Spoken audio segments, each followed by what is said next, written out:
Shifts to green energy are enormously important, and I think this is I keep telling my kids, if you want a great future, get into green energy and be one of the innovators that really provide society with green energy solutions. My older son's actually an engineer, and he dabbles in this stuff. There are many more difficult issues than those, though. I think of those as the simpler ones. Those require a lot of political will, but there are other ones that really do get quite challenging. One of those is the long-range transport of pollutants. This part of the world, we have acid precipitation, we have ground-level ozone, we have stuff being imported here that wasn't generated here.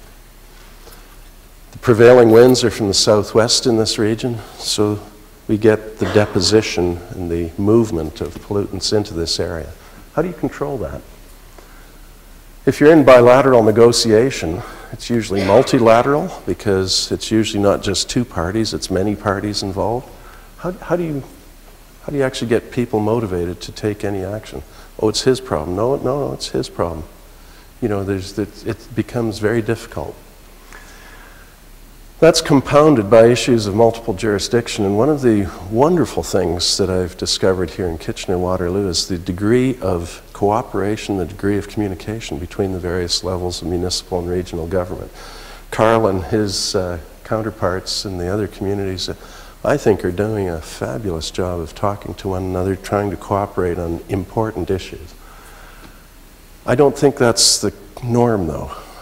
You see oftentimes where jurisdictional interests, local interests, take precedence over overarching issues. And the environment is an overarching issue. Who monitors when you have multiple jurisdictions? Who actually enforces?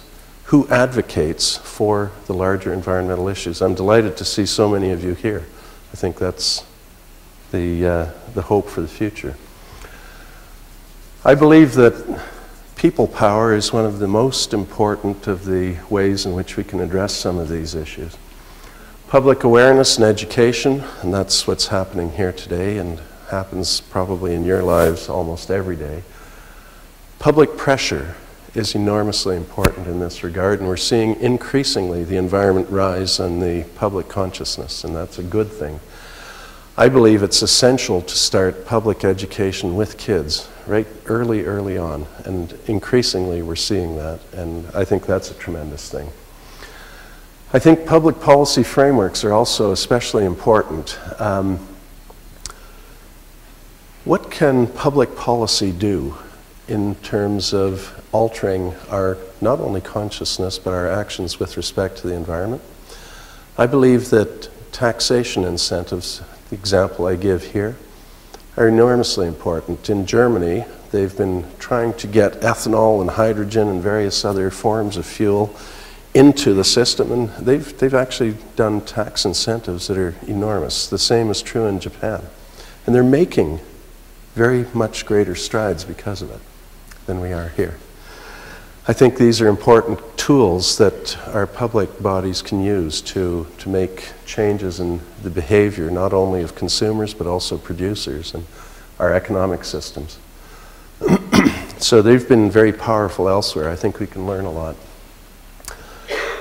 I think it's true that change is always difficult. I'm going into a new community, a new institution, and trying to create change, trying to even think about what kind of change is important. It's not easy. But we recognize that there are economic and social costs of change. What we often don't think about is what's the cost of not changing. And that's a really tricky issue, because what we talk about with the environment is very complex. I've tried to give you an illustration with the mountain pine beetle at the outset as to just how complex all these, how intertwined all these issues are.